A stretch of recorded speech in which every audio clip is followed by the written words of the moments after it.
Ultimate NES Remix, and including NES Remix 1 plus 2 on Wii U. I don't have the Wii U version, I just have the 3DS. Essentially, these games take classic NES games, or one of the more known ones, and make a bunch of missions and challenges out of them. And I was probably not the one of first couple of people to think that, hey, I got a bunch of free NES games on here. No. So, let's go over both games, or the multiple includes of collections, shall we?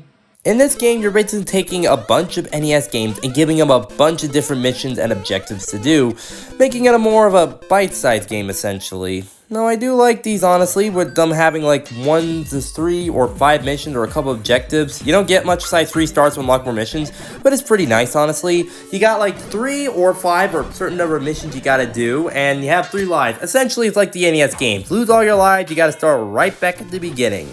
I guess to keep up with the tradition of it being an NES game, essentially. Of course, it depends on what game you're playing. Sometimes you have like just one really long mission, or just a couple bunch of smaller bite-sized missions to compensate for being one giant large mission. It depends on what it is, essentially, and I like it, honestly. It's pretty good. And of course, for NES games, for the remixes, you got games like Super Mario Bros., Mario Bros., Kid Icarus, Metroid, Kirby, you know, essentially some of the most famous NES games essentially getting these. Now, depending on the game or the length or the game itself, it depends on how much challenges and missions they get, essentially. So there's that. Of course, it's nice that I got to play some other NES games like Balloon Fight or Kid Icarus because mainly of this collection. So that's nice. Not games I'm going to play like every minute or so, but it's finally nice to experience some of these, essentially.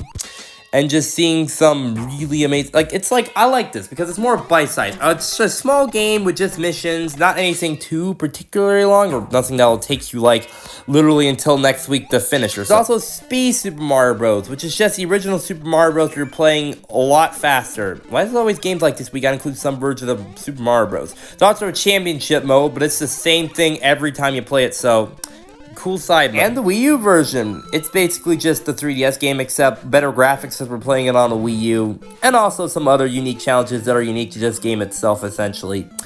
Yeah, it's the same thing, except better graphics on the Wii U. I swear, some of the Wii U port and 3DS ports were the same thing, but you do have the new unique level design for some games, like trying to collect these coins by touching hit by a firebar, or running away underground from a bunch of boos that's Link trying to defeat some Hammer Bros. It does give you a lot of unique missions, and I really applaud it for that. Really gives it some own level design for the developers to roam through with their own unique take on some of these games with their own different levels, essentially. Yep, that's a pretty good game collection, Remix. So that's pretty much NES Remix. And NES Remix 1 and 2 on the Wii U. They're neat little challenges. Of course, we expected like NES games, but no. But still, the idea they came with is a nice concept. And of course, when new one, of course, NES World Championships on the Switch, basically being exactly this, is a nice idea that knowing that games like these are still a really nice concept to always come out and see every now and then. I'll see you next time, more Yu-Gi-Oh! Diantha, Pokemon, and video games. I'll see you next time. See ya.